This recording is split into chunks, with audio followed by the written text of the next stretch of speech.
This is the Amazing Beer Drinking Man, and tonight we are going to do a Thomas Hooker Blonde Ale.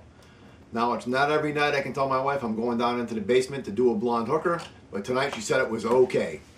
So here we have the Blonde Ale. Blonde Ale is actually not really a style. It's a very light ale. Ales do tend to be a little bit darker. This one is more of a response to the pilsner style brewing, and it is so prevalent. They also call it a cream ale on their website. Cream ales were more of a marketing ploy. There was really nothing creamy about ale or beer. It was something to make it a little more attractive, maybe in the 30s and 40s with some of the buzzwords that were going around at the time. As we discussed last time we did the Hooker, that they are a local Connecticut brew pub. I am in Connecticut, and they originally started as part of the Troutbrook Brewery, eventually split off and have their own their own microbrewery now, making beer for sale. This is a two-row malt along with an American wheat malt. It also has Czech and American hops in it. It's 4.8 ABV, and it says it has an 11 on the International Bitterness Unit scale, an IBU, which is actually fairly low on the scale. So we will see in a minute how that stacks up.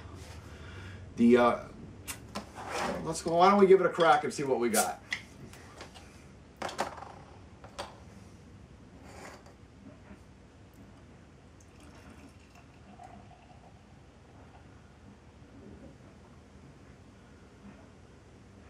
You probably would expect a little cloudiness if it does have a lot of wheat in it. It is a little bit cloudy. I actually am getting a little condensation on the glass, so it's hard to tell. It's also a little darker than I would expect from a golden. It's looking like it's got a little bit more, I wouldn't call it amber or a red, but it's a little darker than, it's not a pale yellow like a Pilsner.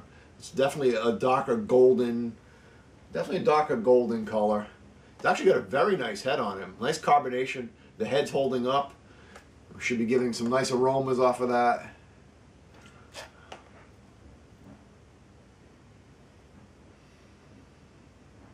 Well, not a lot of things jumping out at you from the floral bouquet.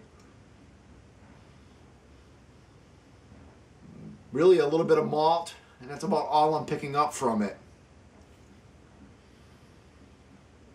Well, let's give it a taste. That's what we're here for.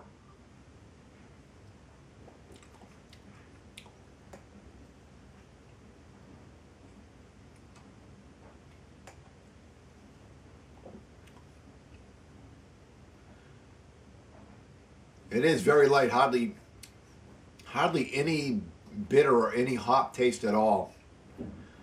It's very smooth. I can see why they might call it a cream ale. It's got the mouthfeel is very, very rich and very smooth. It's not that crisp, biting, acidic that you get from some beers.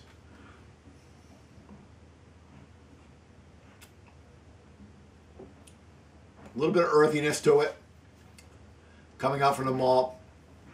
So you get a little bit of an earthy flavor up front. And you do get a little bit of hint of the hop at the back end, a little bit of bitter. So it's an interesting beer. It's pretty light. There's not a lot of, it's not an over hopped or a over extended type beer. This is a very neutral, very drinkable beer. I said it's got a very nice mouthfeel to it. I would give this 3 caps. I could have 2 or 3 of them. It would not be one of my favorites. It's not bold enough for me. I can see how some people would definitely like it. It would be a fairly drinkable beer. It would go good with a lot of different foods. Not a real spicy food, but something that was a little bit lighter and fair. Again, until next time, this is the Amazing Beer Drinking Man.